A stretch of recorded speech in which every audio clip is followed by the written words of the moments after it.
एक लंबे समय के बाद, करीब 16 साल के बाद 26/11 मुंबई आतंकी हमले का मास्टरमाइंड तौर राना को भारत लाया जा चुका है। इस वक्त तौर राना 18 दिन की केंद्रीय जांच एजेंसी एनआईए की कस्टडी में है और इसी जो हेडक्वार्टर है एनआईए की, यहीं पर तौर राना को रखा गया है और जहां पर तौर राना से पूछताछ की जा रही है। और आपको बता दें कि करीब अभी 11 बजे जो एक स्पेशल मीटिंग होनी थी, जिसे एनआईए की डीजी और डीजी के साथ एनआईए के टॉप 12 ऑफिसर्स की मीटिंग होनी है तौर राना को लेकर। और तौर राना से जो जांच है वो जांच जानकारी के मुताबिक शुरू कर दी गई है। और 18 दिन जो एनआईए के लिए एक बहुत लंबा समय है, क्योंकि इसमें एनआईए को वो तमाम एविडेंस और तमाम उन सबूतों के साथ उन गवाहों को और पूरे इस टेरर मॉड्यूल से जुड़े तमाम उन हैंडलर्स के बारे में भी जानना है कि जिन्होंने उस वक्त तौर राना की मदद की थी। क्योंकि तौर राना के अलावा कॉलिन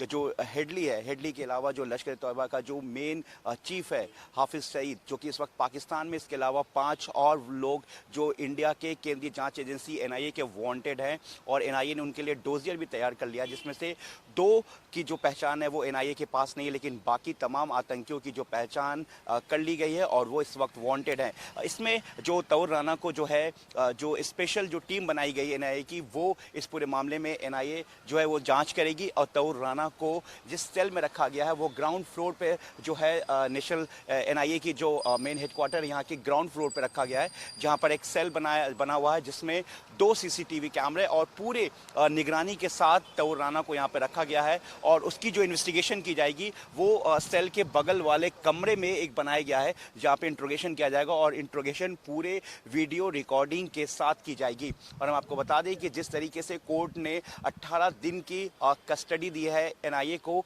एनआईए इस बीच जो है और ट्रांजिट रिमांड पर उसे मुंबई भी ले जा सकती है, ऐसी जानकारी मिली। लेकिन इससे पहले जो इस वक्त मीटिंग चल रही है एनआईए के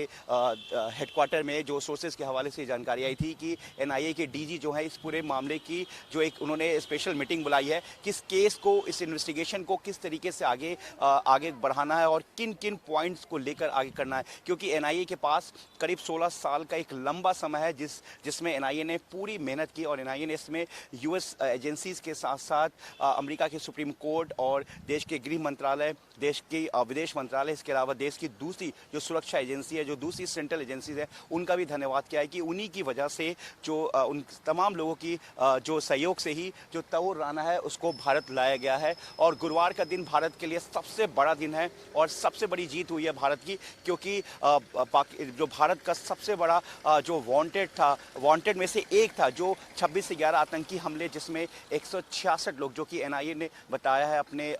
जानकारी में कि 166 लोगों की मौत हुई थी, जिसमें विदेशी मूल के नागरिकों के साथ मुंबई के अधिकारी भी जिसमें शहीद हुए थे। इसके अलावा तकरीबन 238 लोग घायल हुए थे। इन तमाम लोगों का जो गुनहगार है, जिसने इस पूरी आतंकी हमले को एग्जीक्यूट किया था और इसकी साजिश एक लंबे समय से चल रही थी, अब वो गुनहगार इस वक्त देश की सेंट्रल एजेंसी एनआईए के हेडक्वार्टर में है। और यानी कि जो